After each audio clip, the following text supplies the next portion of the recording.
deception, misleading, manipulation, exploitation.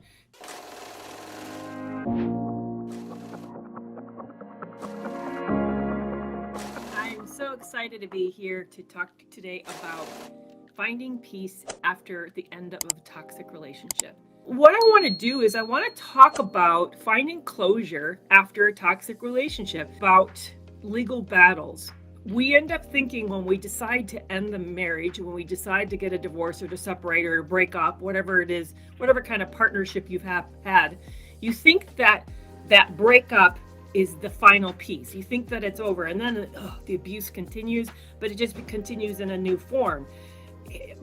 And what's awful is that you're no longer the naive person that you were when you got into the relationship. Now you're trying to manage all the risks and dangers and vulnerabilities that you're aware of.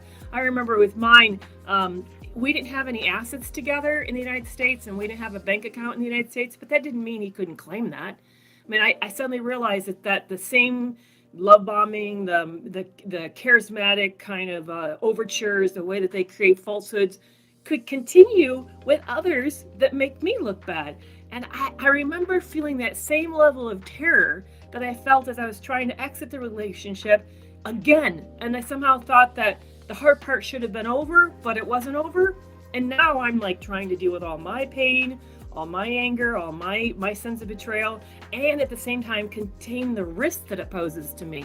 I was thinking about of all the ways that we have to make peace as we try to get the closure and wrap it up and find resolution. There's so much work that has to be done. You know, the sense of the shock that we have, we thought we knew we were getting into a relationship with and found out that we're wrong, you know, the sense of betrayal we feel with ourselves.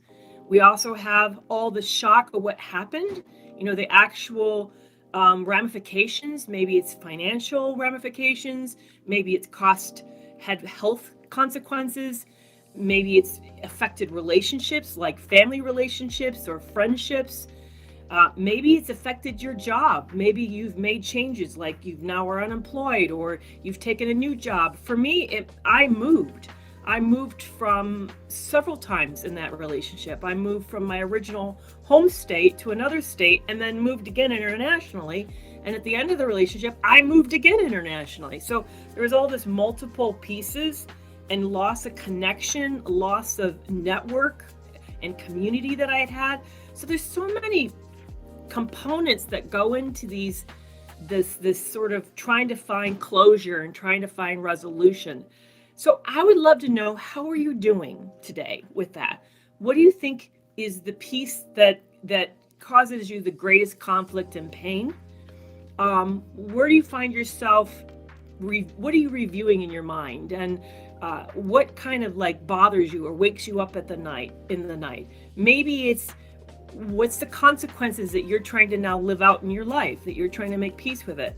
When you come out of this, you then have to decide what you're going to do going forward in order to protect yourself and how to hold on to your own boundaries. What boundaries do you want to have? How are you going to manage them? How are you going to keep yourself safe? How can you be okay knowing that you're going to displease people? And what does this all look like? So that's a part of making peace after one of these toxic relationships. But there is an assumption that I thought was a valid assumption that I did want to address, is that when we're in these narcissistic abusive relationship, we act as if everything that's happening is above board. We act as if that there is an action and then a reaction going on. So if person is being deceptive, it's because they have an intrusive partner who's not safe, right? See, that's how it works. You know, I have to hide and sneak around because you're too intense. You're difficult. You're making my life hell. So then I'm just going to be more cautious. I'm going to tell you less because I have to. That's a response to you. But that's not how it works in narcissistically abusive relationship. We aren't in a relationship where there's this give and take. We've actually met a false persona from the get-go. I didn't know this guy I found out a year into the relationship, he was dating a minimum of 7 other women. I found the text message threads of those conversations, intimate relationships with women. I didn't know that. He presented it was exclusive. I found out 1 month before, actually a few days before we were getting married, he was married still. He never told me that. He told me he was divorced. So is it to take two to tango when you have someone withholding key pieces of information that you're building a foundation on? That's not reciprocity, and it's certainly not a react and action and a reaction sort of situation. That's outright deception, misleading, manipulation, exploitation to keep the other person at an advantage, a disadvantage, in order for the first person to exploit the situation. It's not at all taking two people failing to dance well. This is a outright exploitation and a predatory behavior, predatory relationship. That's what narcissistic abuse is. Now, I know my situation probably is a little more on the extreme, but a lot of us have been into a relationship with somebody who did not fully disclose things that had huge ramifications for us, like what their expectations were. Maybe they didn't disclose what their STI and their mental health and physical health condition was. Maybe they outright lied about something. And I heard a situation where I know of this case, I know of this case, where the partner believed the first person was dying of brain cancer, and the whole thing had been a lie. They'd even been taking this person to the hospital, dropping them off for their appointments that never existed. You know, a lot of us have gotten into these relationships where there's like massive withholding and deception and double lives and all sorts of stuff that are going on. So it comes back to this predatory, this antagonistic connection that's happening, to where we go in and we assume good things because we're told that we think we know who we've met and we don't know them at all. I think one of the new commitments we all should be making as we sort of find resolution with ourselves around these relationships is that anybody who acts like these boundaries and expectations are difficult, that's somebody we don't want to have a relationship with. That they've by nature excluded themselves from being a safe person.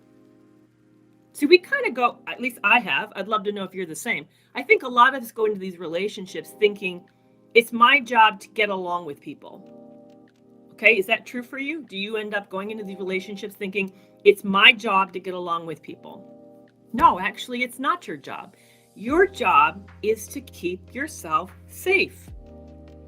Your job is to maintain your healthiness.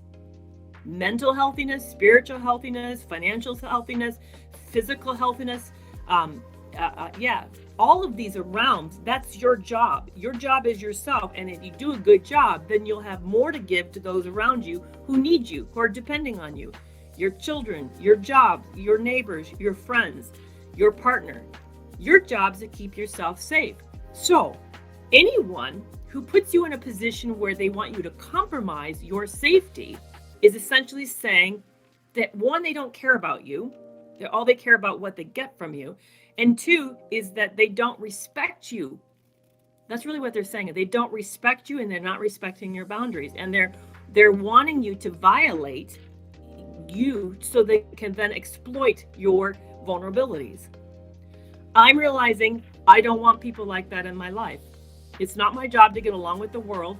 I really kind of grew up with that as a mindset growing up in the 1960s and 70s, especially as a woman in rural Midwest United States. Maybe that's not true in other settings and other cultures and other countries, but as a woman in 1960s and 70s, we were really urged to be pleasing people, very pleasing people. And I'm realizing that has not bode well for me. It's put me in a lot of dangerous positions, and that I would be better off to be more protective of myself first. So I'd be curious, for those of you, maybe you didn't grow up in that. Maybe you had sort of a different experience that you learned something different. Where are you all struggling to heal? So as you're trying to make peace with yourself about what happened, and I'm thinking about this across all sorts of capacities. I'm thinking about, are you struggling to accept that it happened? Are you struggling to heal your brokenness about how it's damaged your sense of self-esteem or your sense of worth? Are you struggling to be okay with the way that you were vulnerable and hurt? Are you financially trying to recover? Are you struggling with the loss of the relationship? Maybe there's a part of you that wishes the good part of the relationship is back. You're really struggling with now feeling alone and cut off. What is it that you're struggling with today that has been making it hard for you to find peace and make some closure with what has happened? Maybe, like for me, I'll tell you what one of mine is. I'm a person that wants answers. Think about it. I'm a psychologist. What do psychologists do? We make sense of things. We take a bunch of behavior, maybe your behavior or someone else's behavior, and we begin to make assumptions about it. We like to draw conclusions and create a way to understand, make it make sense. So for me, one of the things I really have struggled with, I continue to struggle with, is just not understanding fully what happened. What was the lie in this relationship and what was the truth? I'll never fully ever know that. I have a feeling a lot of it was a lie, but I'll never really know what was real and what wasn't real. And so for me, part of my healing has been to say, I have a feeling a lot of it was a lie, but I'll never really know what was real and what wasn't real. And so for me, part of my healing has been to say, I want that, I should have that, but it's okay if I don't get it. Doesn't mean I can't move forward without it. It can be different for each one of us. That's what that list, every person who answered to just now listed something different. Some of you are trying to struggle with who you are and how could that happen. Others, you are struggling with the ramifications to those that you love, that you brought into your life, like your children. Some of you are trying to make peace with the regret, your grief over all of this. So it's going to be different. For me, it was, I really wanted to know what's real. So that's why it kind of is, it will have your own stamp on it. Your issues, what you need to make peace with is going to be unique to you, and it won't be exactly the same as it is for somebody else. I have to write quotes, like thoughts to quotes, just what I do for Instagram.